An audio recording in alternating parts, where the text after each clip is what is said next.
8 giocatori professionisti, tutti destrimani, 5 servizi a testa da destra nella direzione del centro del campo. La domanda è: se i giocatori avessero lasciato cadere la palla dopo averla lanciata, dove sarebbe atterrata?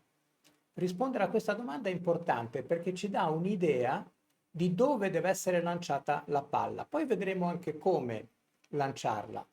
Secondo voi cade sulla perpendicolare, cade leggermente a destra, cade leggermente a sinistra? Andiamo a vedere la maggior parte di queste palle dove cadono.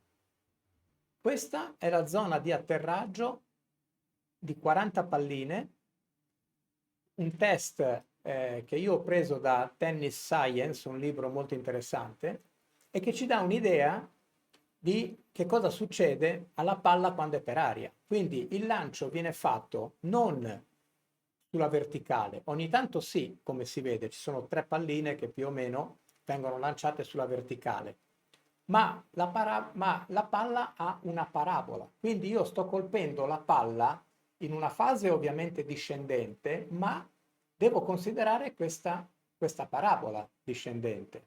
Vediamo esattamente come funziona guardando i giocatori. Ad esempio, iniziamo a guardare Rune e per avere un'idea della parabola della palla, prendiamo un riferimento esterno, ad esempio la palma, l'albero sopra la testa di Rune. Quando lui lascia andare la palla, ecco, la pallina è alla sinistra, abbastanza alla sinistra della palma. Guardate, quando va a colpire si trova esattamente dall'altra parte. Mentre invece Shelton ha un lancio più verticale.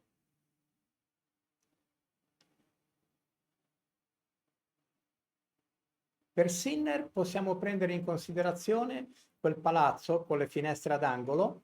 Guardate, quando lui lancia la palla è a destra del palazzo, mentre invece quando va a colpire si trova completamente a sinistra. Se lui l'avesse lasciata cadere, la palla sarebbe caduta alla sinistra, alla sua sinistra. Vediamo anche Djokovic. Qua possiamo prendere la I di Chia alla fine e lui va esattamente sulla linea. Quindi qua abbiamo un servizio che cade esattamente sulla perpendicolare di dove era stato lanciato.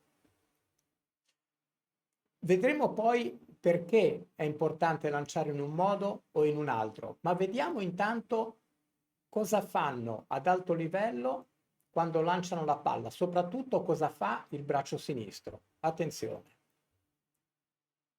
In Djokovic il braccio sinistro ha un'espulsione molto minima. Si ferma e sale.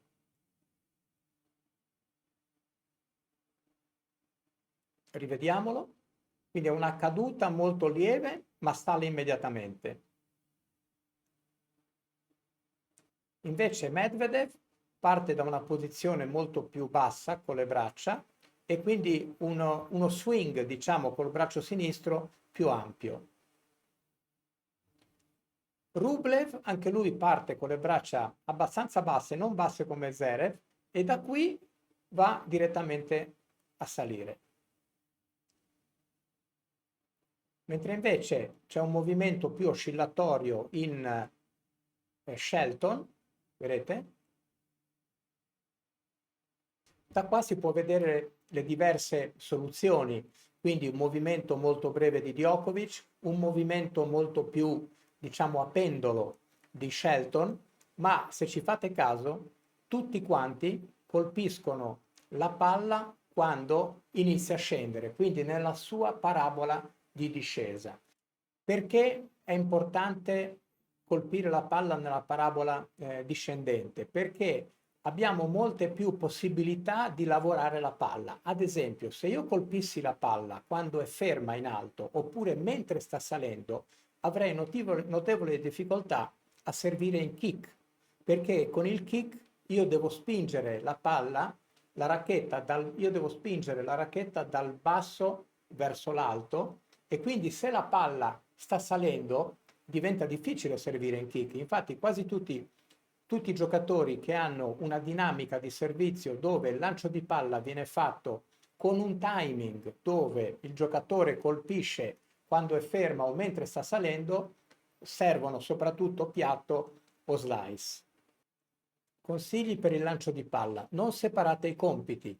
Io lancio la palla col braccio sinistro, nel frattempo faccio il movimento col destro. Il movimento del servizio è un movimento molto complicato e c'è anche una questione legata al ritmo del movimento. Se io faccio soltanto il lancio col braccio sinistro senza considerare il braccio destro, quando poi mi trovo a colpire la palla, il mio sincronismo non sarà corretto. Perché questo? Perché si è visto che se si lancia la palla utilizzando soltanto il braccio sinistro, lasciando il destro fermo, il corpo fermo, quindi facendo soltanto il movimento del lancio, il lancio risulta più alto di 10-15 cm.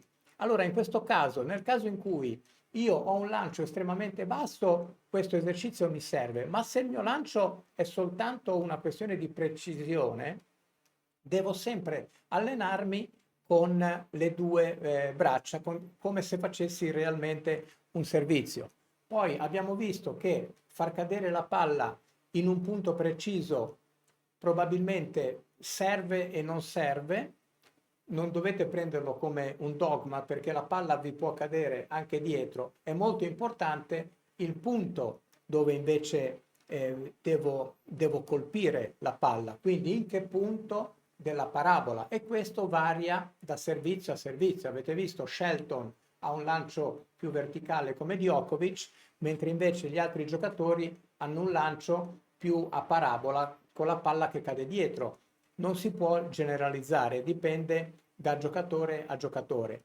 La cosa dove invece si può generalizzare è che il braccio che lancia deve essere disteso, quindi io non lancio né con l'avambraccio né col polso né con la mano, ma lancio attraverso l'utilizzo della spalla. Io alzo il braccio che mi lancia la palla attraverso la spalla e cerco di tenere il braccio abbastanza rilassato. Più mi concentro nella posizione di dove deve andare la palla, più magari lo faccio con la mano, e se lo faccio con la mano probabilmente il mio lancio non sarà corretto perché avrò delle micro tensioni nelle dita e nella mano che non mi fanno lanciare bene la palla. Il movimento iniziale, come abbiamo visto, anche lì è abbastanza personale, quindi io posso avere un movimento molto ridotto come Djokovic o posso fare un movimento più oscillatorio come Shelton, e questo dipende dalla tipologia del giocatore. Vedete, è molto difficile generalizzare, si possono dare delle indicazioni, ma anche nel lancio di palla, come avete visto, ci sono tante variabili e queste dipendono molto da giocatore a giocatore. L'occhio dominante, anche lì, nell'occhio dominante ci potrebbe essere un punto di impatto leggermente sulla destra se il giocatore è omogeneo, parliamo sempre di giocatore con braccio destro e occhio destro dominante, un impatto leggermente sulla destra, mentre invece un giocatore crociato potrebbe avere un impatto leggermente più a sinistra. Anche qui bisogna considerare da caso a caso, però mettendo insieme tanti elementi ognuno può trovare la sua tipologia di lancio. Dipende molto anche dal servizio che volete fare. Abbiamo visto che se la palla cade di più, cade più dietro, io sono agevolato nel servizio in kick, quindi io posso avere uno stesso lancio di palla, ma utilizzare effetti diversi in base al punto dove la colpisco, cioè in base al punto dove colpisco la palla in riferimento alla sua traiettoria. Io potrei farmela passare un pochino più dietro per agevolare il mio servizio in kick, oppure la potrei colpire un attimo prima e utilizzare il servizio piatto. In questo modo io lancio la palla sempre nello stesso punto, ma in base alla sua traiettoria io la colpisco in momenti diversi in funzione del tipo di servizio che voglio fare. Buon tennis a tutti!